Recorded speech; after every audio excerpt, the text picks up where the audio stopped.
Татарстан радиосының яңа көн тапшыруы турыдан туры эфирында Идел буе федераль округының бош фтизиатры профессор Рауль Вәлиев коронавирустан, грипптан, бошка салкын тию ауруларынан саклану, прививка сату буенча көн үзәк сорауларга тукталды. Радио тыңлаучыларның ковидка каршы прививка сатуга кагылышлы сорауларына җавап бирде. Студия кунагына без дә берничә сорау белән мөрәҗәгать иттек. Рауль Шамилевич, хәерле иртә. Хәерле иртә, исәнмесез? Соңгы араларда эпидемиологик вазгыять тагында кискенләште. Грипп, башка салкын тию аурулары белән ковид арасында нинди аермалар бар?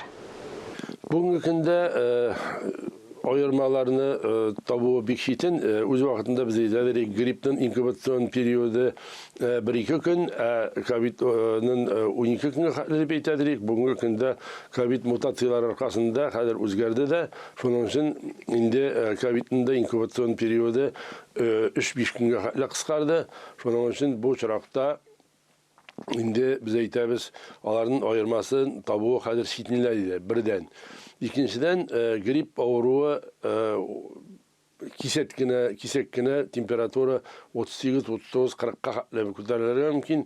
Covid vaqtında ol ko'p vaqtda mana biz aytamiz virusli infeksiya şekilligine uzara mümkün. Qaysi vaqtda tamoqlar aurar mümkün. Qaysi vaqtda kishilar ish ketuvi bo'lar mümkün. Shuning uchun Covid'nin turli formalari bo'lar mümkün. Hem indi bu çıraqda grip bilen Covid'nin ayırması o'zgardi deb aytib bor. Shuning uchun ko'p vaqtda PCR diagnostika bilan gina aytib bola bu kishida durustanda Covid, bu kishida grip deb aytib bola. Nинди хроник аурулары булган кешеләргә ковидтан прививка сатырга ярамый?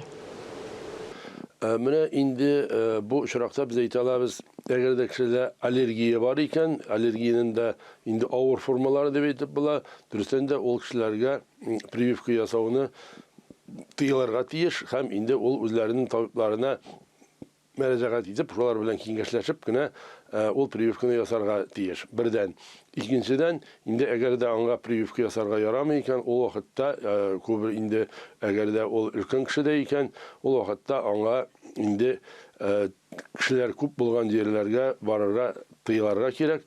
Күбрәк инде өйдә утырырга дип әйтәбез инде. Шушы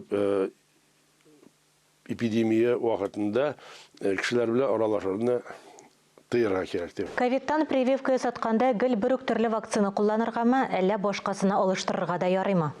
Бүгенге көндә төрле вакциналар белән кулланырга мөмкин.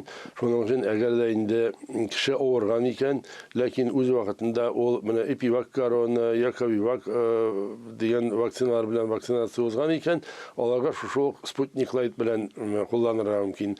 Әгәр дә инде ул Спутник белән кулланган булса, аңа вакцинация беренче тапкыр узган булса, аңа шушы Спутник Лайт белән уздырып була, һәм инде бүтән вакциналар белән дә вакцинация узып була. Ковидтан саклану чараларына да тукталсагыз иде.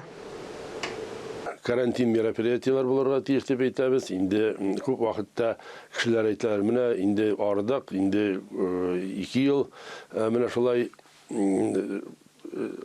төрле ограничениялар бар дип әйтәләр.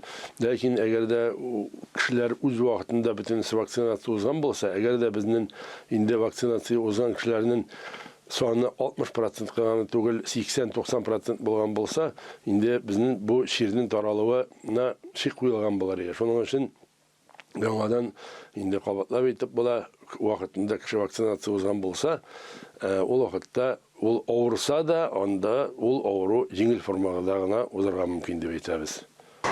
Прививка сатып та авырган кешеләргә нинди киңәшләр бирер идегез?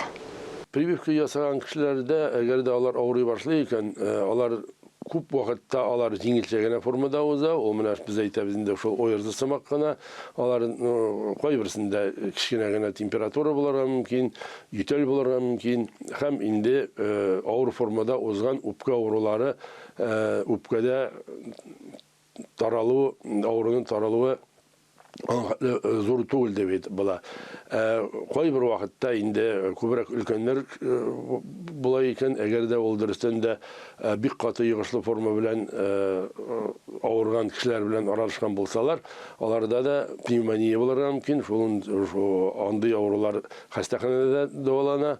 Шуның өчен без әйтәбез, вакцинация узарга кирәк, ләкин инде бүтән чараларында карарга кирәк, социаль дистанция булырга тиеш, маскаларны гади маска гына түгел. Biz әйтәбез инде менә айрым маскалар бар, аларның защита степени FFP2, FFP3 дип әйтәбез инде айрым формалар бар. Шулар белән күбрәк кулланырга тиеш инде. Һәм вакытында кулларны жуырга, еш кына кулларны жуырга кирәк.